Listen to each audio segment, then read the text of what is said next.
नमस्कार दोस्तों, इजलास में आपका फिर से स्वागत है। मैं एडवोकेट दीपक। आज आपको बताऊंगा कि अगर कोई चेक बाउंस हो जाता है तो आप क्या कर सकते हैं। जी हाँ दोस्तों, किसी ने आपको कोई अमाउंट जो आपको देनी है उसके लिए चेक दे दिया, तो आपको क्या करना है कि आप उसको बैंक में लगाते हो, लेकिन वो इन कैश नहीं होता, वो बाउंस हो जाता है। तो दोस्तों उस सब में आप क्या कानूनी कार्रवाई उसके खिलाफ कर सकते हो, आप कैसे उसके ऊपर पैसे देने का दबाव बना सकते हो। तो दोस्तों सबसे पहली बात कि ये चेक बाउंस होता कैसे है। जब भी कोई अमाउंट किसी चेक के अंदर लिखी जाती है और वो मान लीजिए अकाउंट में लगा दिया जाता है, तो उस समय अगर सामने वाले के खाते में उतने पैसे ना हो, मान लीजिए चेक 5 लाख का है, उसके अकाउंट में 1 लाख रुपए हैं, तो फंड इनसफिशिएंट लिख के जो रिटर्न मेमो हो वो आ जाएगी और चेक डिसऑनर हो जाएगा।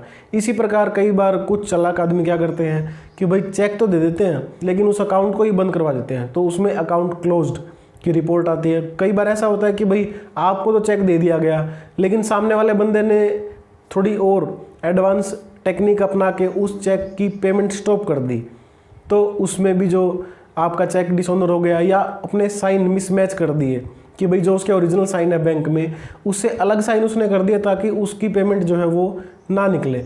तो इस प्रकार कई और भी काफ़ी तरीके हैं चेक बाउंस होने के, लेकिन ये सबसे ज़्यादा इस्तेमाल होने वाले तरीके हैं।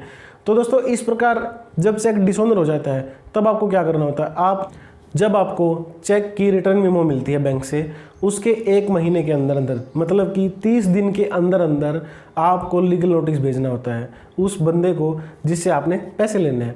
तो दोस्तों ऐसे में क्या होगा कि भाई आप उस लीगल नोटिस में उस चेक देने वाले को 15 दिन का टाइम देते हो कि 15 दिन के अंदर आप मेरे पैसे वापस कर दीजिए, अदरवाइज़ हम कोर्ट में केस कर देंगे।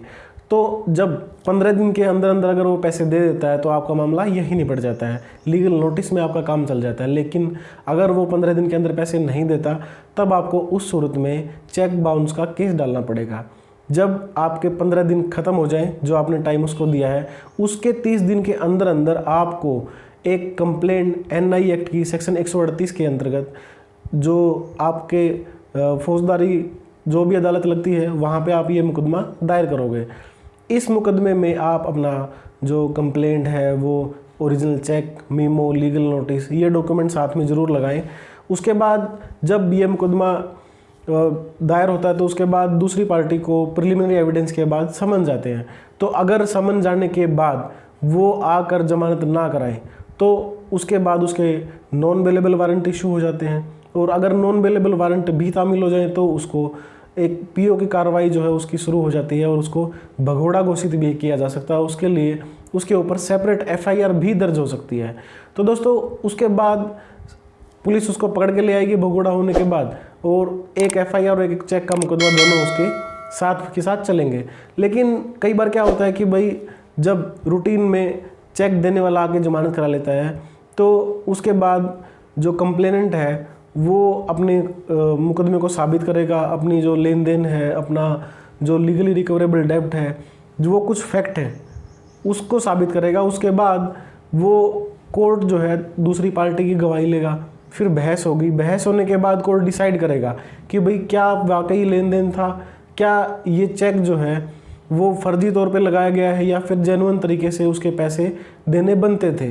तो इस प्रकार अगर कोर्ट को लगता है कि भाई कंप्लेंट ने अपनी जो कंप्लेंट है वो साबित कर दी है, तो कोर्ट जो है दूसरी पार्टी को चेक बाउंस की जो अमाउंट है, मान लीजिए जो चेक बाउंस हुआ उसकी अमाउंट 5 लाख है, तो वो कोर्ट जो है 10 लाख रुपए तक का जुर्माना दूसरी पार्टी पर लगा सकता है और साथ ही कैद की सज़ा भी सुना सकता है, उसको जेल में भी कोर्ट डाल सकते हैं।